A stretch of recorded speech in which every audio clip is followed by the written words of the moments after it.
కేశినేని నాని రెండుసార్లు తెలుగుదేశం పార్టీ తరఫున పోటీ చేసి ఎంపీగా గెలిచి విజయవాడ ప్రాంతంలో మంచి ప్రాబల్యం అలాగే మంచి రాజకీయవేత్తగా ఎదిగినటువంటి నాని సడన్గా కొన్ని విభేదాలు రావడం పార్టీలో ఆ తర్వాత కేశినేని చిన్ని ఇందులోకి రావడం, టీడీపీలోకి ఎంటర్ అవ్వడం, కేశినేని నాని బయటికి వెళ్ళిపోవడం, వైసీపీ పార్టీలో చేరడం, మొత్తానికి జరిగినటువంటి పరిణామాలన్నీ కూడా ఒక గందరగోళం సృష్టించాయి. దాంతో కేశినేని చిన్ని ఎంపీ అయ్యాడు. కేశినేని నాని రాజకీయాలకు దూరం అయిపోయేటటువంటి పరిస్థితి. వైసీపీలో చేరిన తర్వాత కూడా పెద్దగా ప్రాధాన్యం లేకుండా పోయింది ఎంపీగా ఓడిపోవడం వల్ల.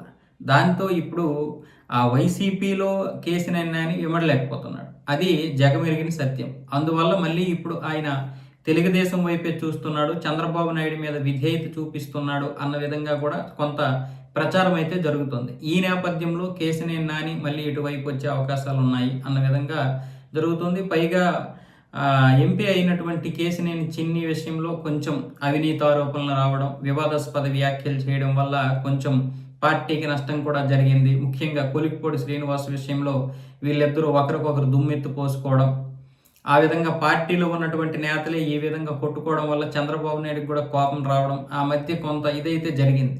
ఇప్పుడు ఇటువైపు వైసీపీలో ఉన్నటువంటి కేశినేని చురుగ్గా ఉండలేకపోవడం, వైసీపీ వాళ్ళతో కలవలేకపోవడం, ఆ రాజకీయాలకి తెలుగుదేశం రాజకీయాలకి చాలా వ్యత్యాసం ఉండడం వల్ల ఇప్పుడు కేశినేని నాని ఇటువైపే చూస్తున్నాడు. తెలుగుదేశంలోకి వచ్చే అవకాశాలు కూడా కనిపిస్తున్నాయని ఇప్పుడు విజయవాడ ఆ ప్రాంత రాజకీయ విశ్లేషకులు అయితే చెప్తున్నారు. దానికి సంబంధించి నాని చంద్రబాబు నాయుడికి విధేయుడిగా కూడా మాట్లాడుతున్నాడు ఈ మధ్య. అంటే బహుశా తెలుగుదేశంలోకి వచ్చే అవకాశాలు కూడా ఉన్నాయి అన్నట్లుగా మాట్లాడుతున్నారు. వాస్తవంగా చెప్పాలంటే తెలుగుదేశంలో కామ్గా ఉన్నటువంటి రాజకీయ నాయకులు, సక్సెస్ అయినటువంటి వారు ఎవరు కూడా వైసీపీలో ఇమడలేరు. ఎందుకంటే ఇక్కడ రాజకీయాలు వేరేగా ఉంటాయి, అక్కడ రాజకీయాలు వేరేగా ఉంటాయి.